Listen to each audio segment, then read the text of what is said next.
Bueno, hemos venido comentando en el programa, desde hace prácticamente 2 semanas, el escándalo que se desató a raíz de que se conoció que Hernán Bermúdez Requena, exsecretario de Seguridad de Tabasco, pues estaba prófugo. Hay una orden de aprehensión en su contra, girada desde febrero, aunque nos acabamos de enterar realmente.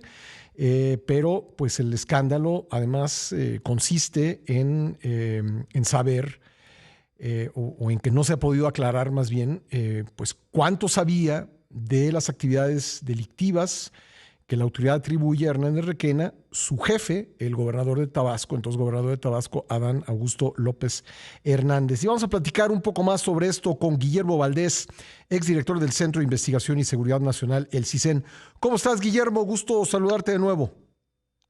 Muy bien, Pascal, muchas gracias. Buenos días a ti y a tu audiencia. Como decía yo, pues una de las incógnitas de este caso, uno de los señalamientos es pues cómo pudo hacer todo esto el secretario de Seguridad de Tabasco sin que lo supiera su jefe. Y yo tengo otra en la que he estado pensando desde ayer. ¿No se supone que hay exámenes de control y confianza en los diferentes estados? ¿Cómo pudo desempeñarse como secretario de Seguridad si hubiese sido sometido a un examen de estas características, Guillermo? Pues mira, es muy probable por lo que sabemos que no hubiera sido aprobado el examen, la certificación que se le llama, en caso de que se le haya aplicado.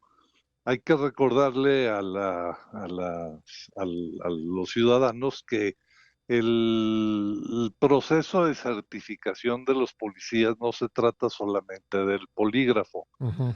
sino de una investigación que además requiere la verificación de la forma de vida de los policías y de los mandos policíacos. Sí. O sea que se tiene que investigar si hay una correlación o una relación entre los ingresos y el estilo de vida, por ejemplo, Ujú, ¿no?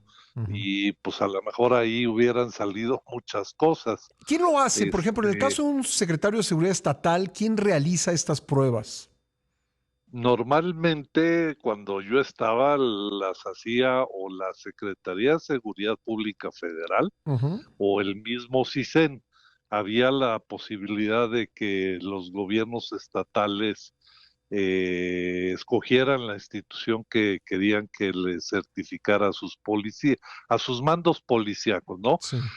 Cuando se forma o cuando se aprueba la legislación que establece que todos los policías tienen que pasar un proceso de certificación, se fueron creando en los gobiernos estatales unidades de certificación con poligrafistas preparados por el CISEN, etcétera, Ujú, y la idea era que todos los policías fueran evaluados por la unidad de certificación estatal, que debía de ser una institución que no dependiera del secretario de Seguridad, sino que fuera autónoma de la ujú, Secretaría de Seguridad, para que pues esta autonomía diera cuenta con honestidad de los resultados de los candidatos. ujú. Y en el caso de los mandos, normalmente esto se aplicaba, pero por instancias federales era quien certificaba a los mandos policiales, ¿no?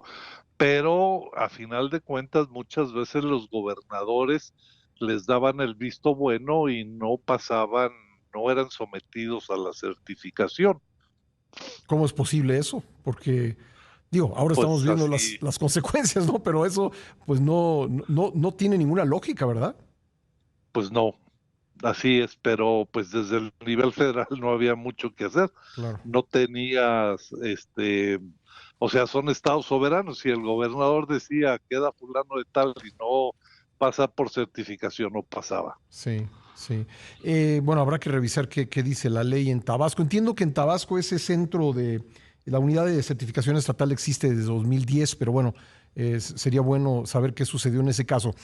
Aún Así es. así, un gobernador, digo, ¿es creíble que un gobernador no estuviese enterado, como afirma Adán Augusto López Hernández?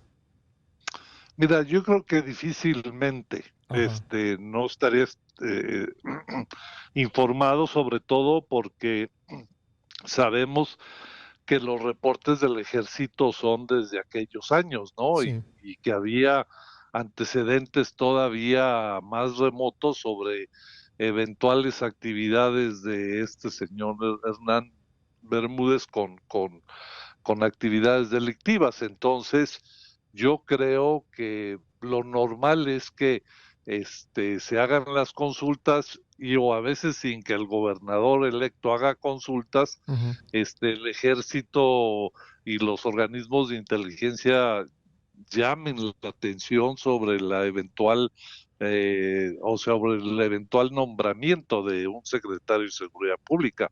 Ahora, por lo que dijo el mismo general Trevilla, o sea, los informes que tenía el ejército, que después fueron publicados por Guacamayas, eran indicios, no ujú, pruebas. ujú, ujú. Pero pues bueno, eso ya te dice mucho, ¿no? El que haya habido indicios sobre el secretario de Seguridad Ahora, Pública. el general dijo que no se había compartido esta información con el gobernador. ¿Puede eso indicar que el gobernador no merecía la confianza pues del gobierno federal como para platicar este tipo de cosas con él? Pues mira, ahí sí depende mucho de las directrices del presidente, ¿no? Ajá. Porque pues es mucho de voluntad política, de, de qué tan limpios quieres a las gentes y con qué tipo de antecedentes quieres que sea tu secretario de seguridad. Pero Ujú, mira, a mí, por los antecedentes del mismo Adán Augusto y del mismo presidente López Obrador, yo creo que en ellos hay una mentalidad de que es muy tolerable, si no es que conveniente, el que hubiera cierto tipo de vínculos de los funcionarios responsables de la seguridad con las organizaciones criminales, porque hay la teoría equivocada total y rotundamente ujú. de que es bueno tener cierto tipo de acuerdos y pactos con ellos para mantener tranquilo al Estado. Entonces, yo creo que eh, conociéndose 30 años, que según los reportajes que hemos leído, que la relación de Adán Augusto con su secretario de Seguridad, con Hernán, databa de hace 30 años, yo creo que saben muy bien cómo están los enjuagues Ujú, de la operación de los grupos criminales. Yo creo que no hay ignorancia sí. de qué tipo de funcionario y qué tipo de nexos tenía Hernán. Guillermo, tengo que hacer aquí una pausa obligada. ¿Me puedes esperar un par de minutos para preguntarte algunas cosas más? Por supuesto. Agradezco mucho a Guillermo Valdés, exdirector del CISEN, que me haya esperado para continuar esta conversación. Guillermo, en Excelsior publicamos un par de documentos del CISEN que hablaban de Hernán Bermúdez Requena y pues a través de esos documentos uno puede ver que sus antecedentes, sus relaciones con el mundo de la delincuencia organizada, pues se remontan a los años 90. Aprovecho entonces para preguntarte si en algún momento, lo que tú me puedas contar desde luego, en algún momento pues pasó por tu escritorio algún documento, si tú, digamos, recuerdas haber leído algo sobre este personaje. No, la mera verdad no. Ujú. Fíjate que no, es que está la cantidad de Sí, me información imagino, sí, pues sí. no, no recuerdo si pasó, pero dudo que haya tenido yo alguna vez el expediente de este señor. Ajá, entiendo. ¿Tuviste alguna experiencia, digamos, en advertirle a un gobernador, oiga, cuidado con ese colaborador suyo porque pues es un sinvergüenza? Sí, sí, sí, sí, se dan muchos casos, ¿no? Ujú, O sea, normalmente, mira, el CISEN era en aquellos tiempos la institución más confiable para la certificación, ujú, sobre todo en la prueba poligráfica, no solo, pero por lo que la mayoría de los funcionarios estatales a, a someterse pues Ujú. al examen de certificación al CISEN. Entonces, pues con base en eso, pues se platicaba con los gobernadores.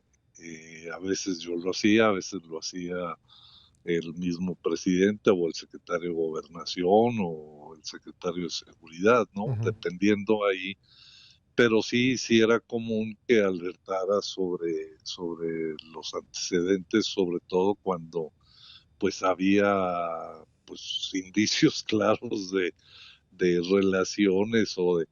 Ahora, es un tema muy delicado Ujú. porque eh, lo que te da, por ejemplo, el polígrafo son indicios, no son pruebas Claro, contundentes te da datos para que luego sigas de investigando, ¿no? datos para que sigas investigando. Ujú. Entonces, a veces se continuaba la investigación o a veces el gobierno del estado la tomaba el gobernador u otra instancia y entonces pues lo que tú podías hacer con esta información con el gobernador era simplemente alertar, Ujú. no llegar a juicios concluyentes, ¿no? ¿Y cómo lo tomaban cuando te llegó, cuando llegaste a hacer eso o supiste que eso se hizo de parte del gobierno federal hacia un gobernador? ¿Cómo lo tomaban los gobernadores? Mira, la mayoría de ellos actuaban en consecuencia y lo pensaban 2 o 3 veces y en muchos casos pues rechazaban, o sea, no ratificaban el nombramiento, ¿no? Ujú. Porque el ambiente político era otro y además el hecho de que los funcionarios fueran al CISEN o a una instancia federal a buscar la certificación, Ujú. pues te hablaba de una voluntad política distinta, ¿no? Ujú. Porque, pues digo, si eres gobernador y contra la información que te dan los órganos de inteligencia del Estado, te dicen cuidado con esta persona y tú insistes y lo nombras, pues Ujú. te estás exponiendo políticamente a muchas cosas y no solamente en términos de tu carrera política, sino de Hasta de la tu libertad, seguridad de ¿no? no, tu libertad Sí, y pues las implicaciones que tenga para la claro. sociedad, ¿no? Personas que pudieran morir por esa causa, por esa Sí. irresponsabilidad. Oye, ¿y recuerdas algún gobernador que haya dicho algo así como tú no te metas o gobierno federal no te metas, mi estado es soberano y yo aquí tomo las decisiones? Mira, a mí en lo personal no me tocó con respecto a información de la que nosotros llegamos a manejar sobre este tipo de evaluaciones. Ujú.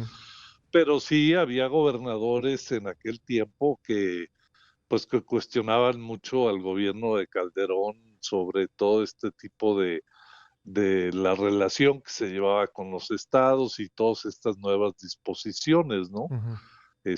Sí, sí llegó a haber pues enfrentamientos o discrepancias fuertes con algunos gobernadores, Sí. pero no recuerdo yo precisamente sobre el resultado de una evaluación de algún mando policial que Ujú. hayan reaccionado de esa manera, no. Ujú. ¿A partir de cuándo empezaron a hacerse estas evaluaciones?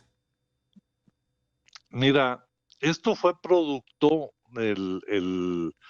de aquel acuerdo para la seguridad y la justicia que se firmó en 2008. Ujú.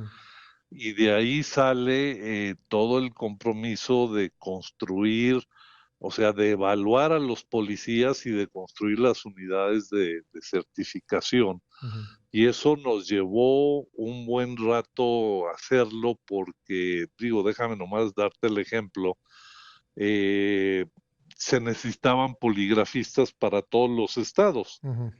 y estamos hablando de por lo menos 20 poligrafistas por cada entidad Ujú. y estamos hablando de 650 poligrafistas y la única escuela para formar poligrafistas era la que tenía el CISEN, que tenía una capacidad para formar 20, 30 poligrafistas al año. Ujú. Imagínate, nos Sí. íbamos a tardar 20 años. Entonces tuvimos que ampliar la escuela a marchas forzadas, en fin, y esto llevó un par de años. Algunos estados empezaron muy pronto, a los 6 meses, O sea, te estoy hablando de 2009 y otros 2010 hasta 2011 fue que se generalizaron los exámenes de certificación. Guillermo, me queda lamentablemente un minutito. Quiero preguntarte una cosa final. En aquellos tiempos en que estuviste en el CISEN, pues Tabasco no aparecía, ¿verdad? En el mapa, pues, de la violencia criminal. No, era un estado más bien vinculado con problemas de tráfico de personas por la frontera sur, por el cruce ahí en Tenosique. Sí.